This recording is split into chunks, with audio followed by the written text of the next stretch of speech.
මම ස්ටර්ලින් ආයතනයත් එක්ක එකතු වුණේ 2026 වර්ෂයේ. ඇත්තටම මම මගේ වෙහිකල් එක සර්විස් කරේ මීට කලින් වෙන ආයතනයක. අපිට ඒ ආයතනයේ ඇත්තටම සේවාව ගැන කිසිම තෘප්තිමත් බවක් තිබ්බේ නැහැ.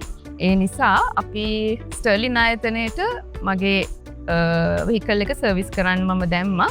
ඇත්තටම ස්ටර්ලින් ආයතනය ගැන කිව්වොත් ඉතාම උසස් සේවාවක් අපිට දෙනවා. ස්ටර්ලින් ආයතනයේ කස්ටමර් සර්විස් එක ගැන කිව්වොත් අපිව ඇසිස්ට් කරන තැන ඉඳලා අපේ වෙහිකල් එකේ වෙන්න ඕනේ හැම අවශ්‍යතාවයක්ම ඒගොල්ලෝ අපිව දැනුවත් කරනවා. අන්තිමට මම සර්විස් එකට ආව වෙලාවේ මම දැනගත්තා ස්ටර්ලින් එකෙන් මෙහෙම ෆැමිලි ටුවර් එකක් ඕගනයිස් කරනවා කියලා.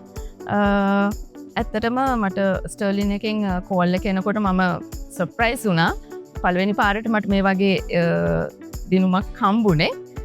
ඇත්තටම ස්තුතිවන්ත වෙනවා ස්ටර්ලින් ආයතනයට මේ වගේ මැලේසියා ටුවර් එකක් ඕගනයිස් කිරීම පිළිබඳව සහ මට මේ අවස්ථාව ලබා දුන්න එක ගැන ගොඩාක් ස්තුතියි සියලුම කාර්ය මණ්ඩලයට.